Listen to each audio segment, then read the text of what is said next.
में प्यारे भाई और बहनों, आज हम सामान्य काल के 15वें रविवार में प्रवेश करते हैं। आज के पवित्र पाठ हमें यह सिखाते हैं कि ईश्वर का वचन हमारे लिए बहुत दूर नहीं है, बल्कि हमारे हृदय के बहुत निकट है। विधि विवरण ग्रंथ में मूसा इस्राएलियों से कहते हैं कि परमेश्वर की आज्ञा आकाश में नहीं, समुद्र के पार नहीं, बल्कि तुम्हारे मुंह और तुम्हारे हृदय में है। इसका अर्थ यह है कि ईश्वर हमसे कोई असंभव काम नहीं चाहता, बल्कि चाहता है कि हम उसके वचन को सुने, मनन करें और उसे अपने जीवन में उतारें। जब हम वचन को केवल कानों से नहीं बल्कि हृदय से सुनते हैं, तब वह हमारे विचारों, हमारे निर्णयों और हमारे व्यवहार को बदल देता है। संत पौलुस आज के दूसरे पाठ में कहते हैं, मसीह की महिमा का वर्णन करते हैं। वे बताते हैं कि मसीह अवश्य ईश्वर के प्रतिरूप हैं, सारी सृष्टि के श्रेष्ठ हैं और उन्हीं में सब कुछ सृजित है तथा उन्हीं में सब कुछ स्थिर रहता है। इसका गहरा अर्थ यह है कि मसीह केवल एक महान शिक्षक नहीं, बल्कि सृष्टि के केंद्र हैं। जब मसीह हमारे जीवन का केंद्र बनते हैं, तब हमारा परिवार, हमारा काम, हमारी सेवा और हमारा समाज सही दिशा में चलने लगता है। जहां मसीह केंद्र होते हैं, जहां अंधकार के स्थान पर प्रकाश और स्वार्थ के स्थान पर प्रेम पनपता है। आज का सुसमाचार भले समारी का दृष्टांत है। एक व्यक्ति यरूशलेम से यरीको जाते समय लुटेरों के हाथों घायल हो जाता है। एक याजक फिर एक लेवी उसे देखकर आगे निकल जाते हैं, परंतु एक समारी व्यक्ति जो समाज में तिरस्कृत समझा जाता था, उसके पास आता है, उसके घावों पर तेल और दवाई डालता है, उसकी पट्टी बांधता है, उसे सराय में ले जाता है और उसकी देखभाल करता है। प्रभु यीशु इस कहानी के अंत में कहते हैं, जाओ और वैसा ही करो। यही सच्चे शिष्यता का मार्ग है।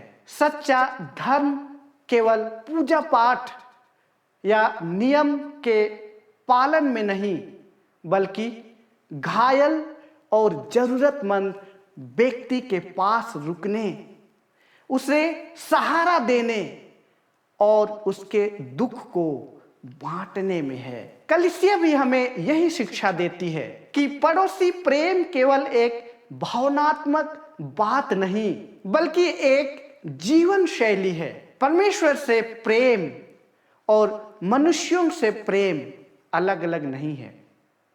ये एक ही सिक्के के दो पहलू हैं। जो व्यक्ति परमेश्वर का वचन सुनता है, वह अपने पड़ोसी के प्रति उदासीन नहीं रह सकता। अगर हम प्रार्थना करते हैं लेकिन दूसरों की पीड़ा को नहीं देखते, तो हमारी प्रार्थना अधूरी रह जाती है।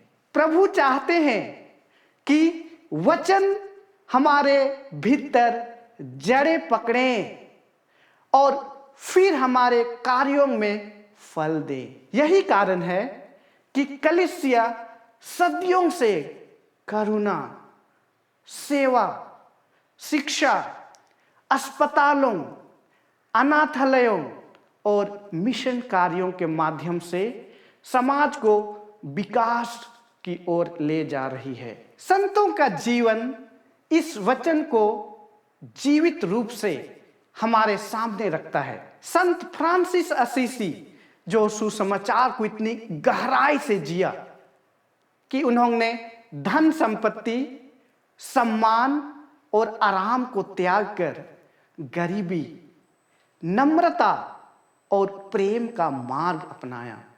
वे गरीबों, रोगियों के प्रति सब में परमेश्वर की उपस्थिति को देखते थे। उनका जीवन हमें सिखाता है कि जब कोई व्यक्ति ईश्वर के वचन को सचमुच ग्रहण करता है तो वह अपने आप को नहीं बल्कि दूसरों की सेवा को अपना लक्ष्य बना लेता है। इसी तरह कोलकाता की संत तेरेसा ने पीड़ितों, अनाथों और मरते हुए लोगों में यीशु मसीह को पहचाना। उनका जीवन भले ही समारी की तरह था, कम बोलना, अधिक प्रेम करना, कम दिखावा करना और अधिक सेवा देना। संत हमें बताते हैं कि पवित्रता कोई दूर की चीज नहीं बल्कि रोजमर्रा के जीवन में दया और प्रेम का नाम है। ईश्वर का वचन समाज के विकास का भी मूल आधार है। जब व्यक्ति वचन से प्रेरित होकर जीता है तब उसमें न्याय, करुणा, सत्यनिष्ठा और उत्तरदायित्व विकसित होता है। ऐसा व्यक्ति परिवार में शांति लाता है, कार्यस्थल पर ईमानदारी लाता है, समाज और राष्ट्र प्रेम में वृद्धि करता है।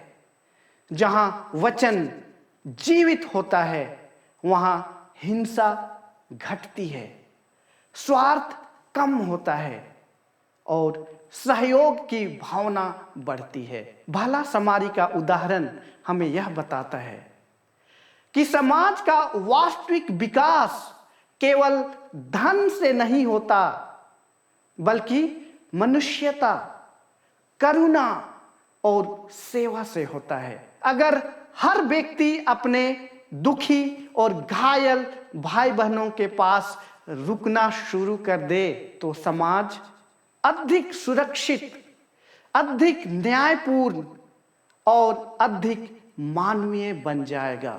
आज प्रभु हमसे 3 प्रश्न पूछते हैं। क्या हम वचन को केवल सुनते हैं या जीते भी हैं? क्या हम मसीह को अपना जीवन का केंद्र बनाते हैं?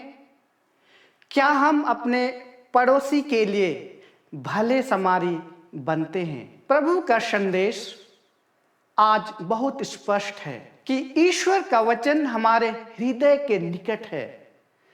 मसीह सब सृष्टि के केंद्र हैं और दया ही सच्चे धर्म की पहचान है। इसलिए हमें भी वही करने की आवश्यकता है जो प्रभु ने कहा है। प्रेम करना, करुणा दिखाना, सेवा करना और जरूरतमंदों के पास रुकना। हे प्रभु, अपने वचन को हमारे हृदय में जीवित कर हमें ऐसा बना कि हम मसीह को अपने जीवन का केंद्र मान सके, संतों की तरह अपने विश्वास को कर्म में बदल सकें और भले समारी की तरह हर घायल और दुखी व्यक्ति के प्रति दया दिखा सकें।